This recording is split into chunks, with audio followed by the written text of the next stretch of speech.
Hi friends, BCD take के इस भाग में आप सभी का स्वागत है। मैं आज एक मोबाइल फ़ोन लेने जा रहा हूँ। परफॉर्मेंस अच्छी है, पैसा भी अच्छा इन्वेस्ट कर रहा हूँ। तो क्या ये जो मोबाइल फ़ोन मैं आज ले रहा हूँ, आने वाले 1 साल में इसकी परफॉर्मेंस लेवल उतना ही रहेगा, उतना ही मुझे बैटरी बैकअप देगा? ये फ़ोन मेरा कब तक चलेगा? 3 साल, 4 साल या 5 साल?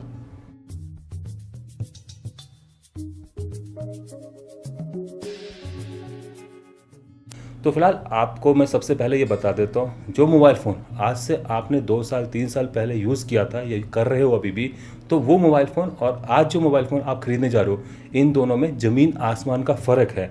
यहाँ पर मैं टेक्नोलॉजी की बात नहीं कर रहा हूँ, परफॉर्मेंस लेवल की बात नहीं कर रहा हूँ, यहाँ पर मैं रिलायबिलिटी की बात कर रहा हूँ। आज से 2 साल पहले जिस चिपसेट के ऊपर, जिस हार्डवेयर कॉन्फ़िगरेशन के ऊपर, जिस मटेरियल के ऊपर आपने मोबाइल को ख़रीदा था, तो फिलहाल आज उसमें यहाँ पर बहुत ज़्यादा डिफरेंस आ चुका है। मतलब कि आज टेक्नोलॉजी काफ़ी रिलायबल है as compare to previous 2 year.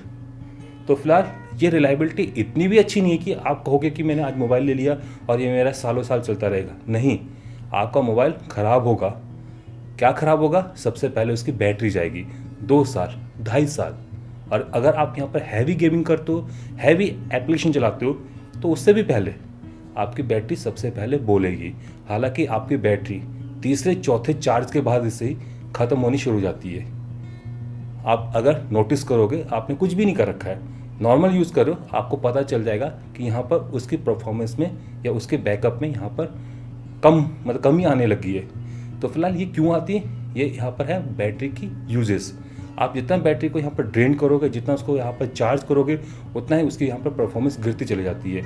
और ये होता है यहाँ पर टेम्परेचर और केमिकल के यहाँ पर हिलने डुलने से। तो फिलहाल ये चीज़ तो होगी और इसको यहाँ पर कंप्लीट होते होते साल गुजर जाएंगे और साल के बाद आपको यहाँ पर एक दिन तो क्या दोस्तों, 4 या 5 घंटे तक का भी बैकअप मिलना मुश्किल हो जाएगा।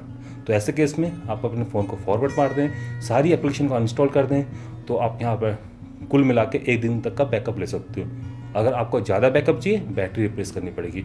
चलो, बैटरी तो रिप्लेसेबल होती है, रिप्लेस की जा सकती है, बट यहाँ पर इंटरनल हार्डवेयर की क्या बात करें, तो यहाँ पर दोस्तों आप सभी को मालूम है इंटरनल हार्डवेयर भी यहाँ पर फेल होता है। ऑल्दो बैटरी से भी पहले फेल हो जाता है कई केसेस में। अगर आप यहाँ पर संभाल के अपने फ़ोन को रखते हो, बहुत यहाँ पर संभालते हो, बहुत उसको ध्यानपूर्वक उसको यूज़ करते हो, तो यहाँ पर आप बच सकते हो, मतलब कि किसी फेलियर से बच सकते हो। बट किसी सिनेरियो में आपने चार्जिंग पर लगाया, सर गई, ख़राब, चलते रहते बंद हो गया, तो इस टाइप की प्रॉब्लम्स भी आती हैं। मतलब कि कुछ तो यहाँ पर किसी सोर्स की वजह से यहाँ पर प्रॉब्लम आती है और कई बार बिगड़ किसी सोर्स के। तो यहाँ पर इलेक्ट्रॉनिक्स है, उसके फेलियर रेट भी होते हैं। बट आज से 2 साल पहले जो टेक्नोलॉजी थी, उसके मुकाबले आज जो फेलियर रेट है वो काफ़ी कम है। मतलब कि आज से अगर 2 साल या 3 साल पहले आपने कोई मोबाइल डिवाइस ले रखी है, तो वो आपकी जल्दी ख़राब हो सकती है, उसमें फेलियर रेट ज़्यादा हो सकता है एज़ कम्पेयर टू जो करंट अभी डिवाइसेस आ रही है। मतलब ये नहीं है इसका कि यहाँ पर आपकी डिवाइस ख़राब नहीं होगी, उसके हार्डवेयर कंपोनेंट आईसीज के अंदर, उसके कंपोनेंट्स के अंदर कुछ ना कुछ दिक्कतें आएंगी। और ये क्यों आएंगी? क्योंकि आप उसको यूज़ कर रहे हो, यूज़ करोगे गर्म होगा तो यहाँ पर मॉलिक्यूलर स्ट्रक्चर, एटॉमिक स्ट्रक्चर आपका चेंज होगा। अगर वो चेंज होगा, केमिकल अगर यहाँ पर है तो वो भी चेंज होगा। अगर वो चेंज होगा तो यहाँ पर दोस्तों उसकी जो परफॉर्मेंस है वो यहाँ पर ख़राब होगी, डिग्रेड करेगी और किसी सिनेरियो में वो यहाँ पर फेल हो जाएगा। तो ऐसे केस में आपको वो आईसी कंपोनेंट यहाँ पर बदलना ही पड़ेगा। इतना ही दोस्तों, आपको पता है अगर आपका मोबाइल फ़ोन पानी में गिर जाए, अगर आप उसको फिर भी यूज़ करो तो आपका मोबाइल फ़ोन ख़राब हो जाता है। तो ऐसे ही आपका एयर में, एटमॉस्फेयर में भी वाटर कंटेंट है, ऑल्दो वो इतने ज़्यादा नहीं है, बट यहाँ पर टाइम के साथ वो डिपॉजिट होते रहते हैं। और यहाँ पर अगर डिपॉजिट होते हैं, कहाँ डिपॉजिट होते हैं? वो आपके यहाँ पर जो खुले मेटल्स पड़े हुए हैं, इलेक्ट्रोड्स पड़े हुए हैं। हालांकि उसको बचने के लिए यहाँ पर गोल्ड प्लेटिंग की जाती है हर कॉन्टैक्ट के साथ, बट यहाँ पर कुछ सोल्डरिंग बॉल्स हैं, वो यहाँ पर कोरेट कर जाते हैं इस एयर से। और यहाँ पर जैसे जैसे टेम्परेचर बढ़ रहा है, कम हो रहा है, बढ़ रहा है, कम हो रहा है, तो फिलहाल इस वजह से यहाँ पर वो जो बॉल्स हैं जिससे आपकी पीसीबी और आईसी कनेक्टेड है, वो आपकी यहाँ पर ख़राब हो जाती है। तो ऐसे केस में आईसी का कॉन्टैक्ट बन ही नहीं पाता है, और नहीं बन पाता है तो इस केस में भी आपका मोबाइल यहाँ पर फेल हो जाएगा। मतलब कि वो कंपोनेंट फेल हो जाएगा और वर्क करना बंद कर देगा। तो ये दिक्कतें कब से आनी शुरू हो जाती हैं दोस्तों? यहाँ पर अगर आपका फ़ोन चल रहा है तो चलता रहेगा, 2 साल, 2.5 साल, 3 साल, 4 साल, 5 साल, कोई दिक्कत नहीं। अगर आप यहाँ पर एक अच्छे इन्वायरमेंट पर रह रहे हो, आपके घर के अगल बगल में कोई ऐसा सोर्स नहीं है, जैसे कि पानी का कोई सोर्स नहीं है, कोई नदी नाला इस टाइप की चीज़ें नहीं बह रही हैं, तो फिलहाल आपका मोबाइल फ़ोन बहुत सालों तक चल सकता है। मैं यहाँ पर भी कहूँगा 5-6 साल आराम से काट लेगा। बट अगर आपके घर के बगल में नदी नाला तालाब इस टाइप की चीज़ें हैं, मॉइस्चर कंटेंट आपके एरिया में ज़्यादा है, तो फिलहाल आप भूल जाइए। 2 साल 3 साल मैक्सिमम, अगर आप यहाँ पर आपकी किस्मत अच्छी रही तो 4 साल के अंदर आपका फ़ोन गैजेट ख़राब होगा ही होगा। और ये क्यों होगा? मॉइस्चर कंटेंट की वजह से, कोरिजन की वजह से। और फिलहाल इससे बचने का कोई तरीका नहीं, आप अपनी सोसाइटी को चेंज नहीं कर सकते हो। मोबाइल फ़ोन को आप यहाँ पर यूज़ करें, बट ध्यान रखें टेम्परेचर को ज़्यादा ऊपर नीचे ना होने दें। और वो कब होता है? जब आप यहाँ पर उसके ऊपर इंटेंस गेमिंग करते हो, इंटेंस एप्लीकेशन चलाते हो, वीडियो को देखते हो, वाईफाई या 4G कनेक्शन पर रहते हो, या फिर उसको चार्ज डिस्चार्ज करते हो, तो ऐसे केस में फ़ोन गर्म होगा। अगर मॉइस्चर कंटेंट है आपके ईयर में तो वो यहाँ पर कंपोनेंट को फिल कर सकता है। तो फिलहाल इससे आपको बचना होगा। तो इतना तो कंफर्म है, आपकी कोई डिवाइस है, अगर वो यहाँ पर चल रही है तो वो सालों साल भी चल सकती है। अगर उसमें फेल या कोई कंपोनेंट फेल हो गया, किसी टाइप का कोई फेलियर है, इंटरनल एक्सटर्नल, सोर्स वाला अनसोर्स वाला, तो फिलहाल आपकी डिवाइस यहाँ पर जल्दी फेल भी हो सकती है। बट यहाँ पर एवरेज लाइफ कहा जाए किसी भी गैजेट की, वो यहाँ पर 4 या 5 साल से ज़्यादा नहीं होती है। बैटरी इससे बहुत पहले ही आपकी बोल जाएगी, ख़राब हो जाएगी, अगर आप उसको रेगुलर यूज़ कर रहे हो। अगर आप नहीं यूज़ करो तो बैटरी सालों साल चलेगी, क्योंकि लिथियम आयन बैटरी है, इसमें कोई मेमोरी इफेक्ट तो होता नहीं है, तो ये आपकी सालों साल चलेगी। अब कंपोनेंट आपको पता चल गया। अब क्वेश्चन अराइज करता है कि अगर आपका यहाँ पर कोई मोबाइल फ़ोन गिर जाए, पानी में गिर जाए, आपने सुखा लिया, ठीक करवा लिया, रिपेयर करवा लिया, तो वो क्या आगे कंटिन्यू करेगा? बिल्कुल वही सिनेरियो फिर से आ जाएगा। चल भी सकता है, नहीं भी चल सकता है। तो एवरेज लाइफ मैंने आपको बता दी है, 4 साल 5 साल से ज़्यादा कोई भी डिवाइसेस नहीं चलती हैं। सबसे पहला कंपोनेंट जो फेल होता है मोबाइल डिवाइस में, वो होता है आपका बैटरी, उसके बाद उसकी RAM ROM chip, memory component उसके बाद फेल होते हैं। मान लीजिए कि आपके डिवाइस में कोई भी हार्डवेयर फेलियर नहीं हो रहा, आपने बहुत अच्छे इन्वायरमेंट पर रह रहे हो, बहुत उसको लिमिटेड यूज़ किया है, बिल्कुल लाइनअप पर यूज़ किया है, तो सबसे पहले बैटरी जाएगी, उसके बाद उसकी मेमोरी जाएगी। मेमोरी में ऐसा नहीं कोई हार्डवेयर फेलियर हो रहा है या कुछ सर्वर उसने ख़राब कर दिया, नहीं, मेमोरी में भी कुछ ना कुछ रीड एंड राइट साइकिल होते हैं। उससे ज़्यादा अगर आप रीड करोगे, राइट करोगे, तो आपकी मेमोरी ज़्यादा फिर नहीं ले पाएगी, बैड सेक्टर बनते चले जाएंगे, जहाँ पर डाटा आप नहीं लिख सकोगे और इसकी डेंसिटी बढ़ती चली जाएगी।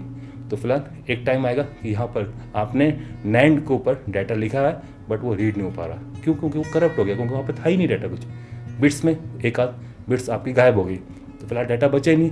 तो ऐसे केस में सेकंड जो आपकी चीज़ खराब होती है वो खराब होती है मेमोरी। उसके बाद आपका CPU GPU पार्ट, फिर आपके नेटवर्क पार्ट, तो ये आपके इस सीक्वेंस में ख़राब होते हैं। तो यहाँ पर मेमोरी के बाद CPU GPU या फिर नेटवर्क पार्ट क्यों ख़राब होते हैं? क्योंकि वो आपके ज़्यादा गर्म हो रहे हैं as compare to other component, तो यहाँ पर उनका फेलियर रेट ज़्यादा होता है as compare to other. But यहाँ पर मैं बोल रहा हूँ कोई फेलियर नहीं हो रहा है, चल रहे हैं, तो यहाँ पर वो आपके तीसरे नंबर पर आते हैं। यहाँ पर CPU GPU या फिर आपके नेटवर्क ICs, तो ये आपकी उसके बाद ख़राब होती हैं। और उसके बाद अगर आप रेगुलर यूज़ करते रहो, आपकी किस्मत सही रही, नैंड भी आपने चेंज कर दी, बैटरी भी चेंज कर दी, आपने CPU पार्ट भी चेंज कर दिया, तो उसके बाद क्या दिक्कत आएगी? उसका दोस्तों उसका मेटल है, जहाँ पर आपका अनगोल्ड या अनकोटेड मेटल है, जैसे कि शोल्डरिंग बॉल्स होगी, तो फिलहाल वो यहाँ पर कोरेट ख़राब होनी शुरू हो जाएंगी। तो ऐसे केस में फिर आपको आर्बिटरी कोई भी फेलियर आ सकता है, जैसे कि ऑडियो नहीं आ रही, चार्जिंग नहीं हो रहा है, गलत चार्जिंग दिखा रहा है, इस टाइप की प्रॉब्लम्स आनी शुरू हो जाएगी। तो यहाँ पर मैक्सिमम कह दिया 4 या 5 साल। अगर आप यहाँ पर बहुत अच्छे इन्वायरमेंट में रहते हो, मॉइस्चर कंटेंट काफ़ी कम है, गंदगी कम है, पोल्यूशन कंटेंट कम है, तो ऐसे केस में 5 साल से ऊपर भी आपका सर्वाइव कर सकता है। बट 5 साल तक आपका फ़ोन यहाँ पर कुछ ना कुछ दिक्कतें दिखाना शुरू कर देगा। तो फिलहाल एक फ़ोन की यहाँ पर एवरेज लाइफ होती है 4 या 5 ईयर्स, और उससे पहले अगर आप अपना फ़ोन बदल देते हो तो फिलहाल आप तो मुसीबत से बच जाओगे, बट जिसके हाथ में वो फ़ोन जाएगा वो यहाँ पर मुसीबत में फंस सकता है। और यही कारण होता है जो फ़ोन की इनिशियल कीमत होती है। आपने देखा होगा, अगर आप यहाँ पर अभी मोटो G5 प्लस को ले रहे हो 15,000 रुपये का, अगर आप इसको अगले 7-8 महीने में बेचोगे तो कितनी कीमत मिलेगी इसकी? 10,000, बहुत मुश्किल है 8,000 7,000 आपको नॉमिनली मिल जाएगा। तो फिलहाल ये प्राइस का डिप्रेशन क्यों आया यहाँ पर? इसलिए क्योंकि आपने इसको डिवाइस को यूज़ किया, उसकी जो परफॉर्मेंस जिस लेवल पर कंपनी ने आपको दिया था, अब वो उतनी नहीं बची। 1 साल बाद उसकी परफॉर्मेंस और गिर जाएगी। क्यों? क्योंकि आपका जो प्रोसेसर है, आपका जो नैंड है, आपकी जो बैटरी है, वो कुछ ना कुछ यहाँ पर कंज्यूम हो चुकी है। कैसे? केमिकल बैटरी का अब उतना एफिशिएंट नहीं रहा। Charging capacity initially 3200 milli ampere hour थी, 6 महीने के बाद अगर आप उसको चेक करोगे, स्टैंडर्ड वाइज चेक करोगे, वो 2800 मिली एम्पर से भी नीचे होगी। ऐसे प्रोसेसर जिस प्रोसेसिंग पावर को पहले वो प्रोड्यूस कर रहा था, अब क्योंकि आपने इसको स्ट्रेस किया, कुछ ना कुछ तो यूज़ किया, गर्म हुआ, इलेक्ट्रॉन्स, एटम्स, ये आपके कुछ ना कुछ डिस्प्लेस होंगे। हालांकि ये बहुत ही कम होंगे, बहुत ही मतलब कि यहाँ पर नेग्लिजिबल है, बट कुछ ना कुछ तो होंगे। अब परफॉर्मेंस लेवल उतना नहीं बचेगा जितना कि पहले था। ऐसे रैम रोम भी आपकी उतनी अच्छी नहीं बची होगी जितनी कि पहले थी। तो फिलहाल यहाँ पर कंपोनेंट तो यूज़ हुए हैं और यहाँ पर जितना यूज़ करोगे उतनी उसकी परफॉर्मेंस लेवल गिरती चली जाएगी। तो यहाँ पर 1 साल के बाद अगर आप फ़ोन को फॉर्मेट भी मारते हो तो बिल्कुल फैक्ट्री रिस्टोर कंडीशन में ले जाते हो, जैसे कि आपको 1 साल पहले मिला था, तब भी आप उतनी परफॉर्मेंस, उतना बैटरी बैकअप नहीं अचीव कर पाओगे। क्यों?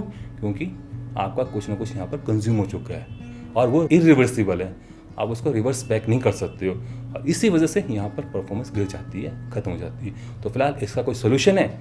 इसका कोई सोल्यूशन नहीं है। अगर आप गैजेट को यूज़ कर रहे हो तो फिलहाल आपकी जो बैटरी है वो यहाँ पर ख़त्म होती जा रही है, मतलब कि उसकी जो लाइफ है वो ख़त्म होती चली जा रही है, उसकी परफॉर्मेंस लेवल वो ख़त्म होते चल रहा है। ऐसे आपका CPU, रैम, कंपोनेंट्स, मेटल्स, सारे के जो लेवल्स हैं परफॉर्मेंस जिस इंडेक्स पर वो डिज़ाइन किए गए थे वो आपके यहाँ पर गिरते चले जा रहे हैं। ऑल्दो यहाँ पर बहुत ही कम डिफरेंस रहेगा, बट यहाँ पर वो डिफरेंस यहाँ पर काफ़ी बड़ा होगा। तो फिलहाल इससे बचने का कोई तरीका नहीं, एक ही तरीका है, गैजेट को कम से कम यूज़ करें, कम से कम चार्ज रिचार्ज करें, कम से कम गर्म होने दें, उसको यहाँ पर नॉर्मल कंडीशन पे बनाए रखें। तो फिलहाल आप यहाँ पर इस चीज़ को रोक तो नहीं सकते हो, बट इस चीज़ को कम कर सकते हो। तो यही है तरीका। बट यहाँ पर आपने गैजेट लिया किस लिए? गेमिंग के लिए, फ़ोन करने के लिए, व्हाट्सएप करने के लिए, इंटरनेट चलाने के लिए, वीडियोस देखने के लिए। तो अगर आप उसको छोड़ दोगे, चाहोगे कि मैं इस डिवाइस को अगले 5 साल 10 साल के लिए यूज़ करूं, तो फिलहाल उसका भी कोई फ़ायदा नहीं। तो यहाँ पर मैं इतना ही कहूँगा, यूज़ करें, थोड़ी सी यहाँ पर अपनी जो चीज़ें हैं उसको थोड़ा सा कम करें। अगर आप चाहते हो कि डिवाइसेस को ज़्यादा यूज़ करना है, अगर आप चाहते हो कि नहीं अगले 3 साल 4 साल में इसको मैं रिप्लेस कर दूँगा, आप कितना भी यहाँ पर दोस्तों उसको यूज़ कर लें, कोई फ़र्क नहीं पड़ता। 1 साल तो वारंटी देती है सर्विस सेंटर, मतलब कंपनी सर्विस सेंटर के थ्रू। अगले साल आप अपने हाथों से झेल लें। मैक्सिमम क्या होगा, मदरबोर्ड चेंज करना पड़ेगा, बैटरी चेंज करनी पड़ेगी, कर दें और यूज़ करें। उसके बाद निकाल दें या फिर उसको डंप कर दें, रिसाइकिल करवा लें, जो भी आपके यहाँ पर जो आपका मन करता है। बट अगर यहाँ पर लॉन्ग टाइम यूज़ करना चाहते हो तो आपको उसको संभाल कर रखना पड़ेगा, यूज़ नहीं करना पड़ेगा। यही यहाँ पर सिनेरियो है। अगर यूज़ करोगे तो परफॉर्मेंस इंडेक्स गिरेगा, उसका यहाँ पर कोई रोक नहीं है, बस उसको कम किया जा सकता है। तो फिलहाल दोस्तों ये रहा आज का टॉपिक। आशा करता हूँ कि आप सभी के जो डाउट्स हैं वो क्लियर हो गए होंगे। अगर फिर भी कुछ डाउट बचता है तो आप मुझसे पूछ सकते हो कमेंट सेक्शन में। इसी के साथ मैं आपसे अब विदा चाहता हूँ। नमस्कार, जय हिंद, जय भारत, वंदे मातरम।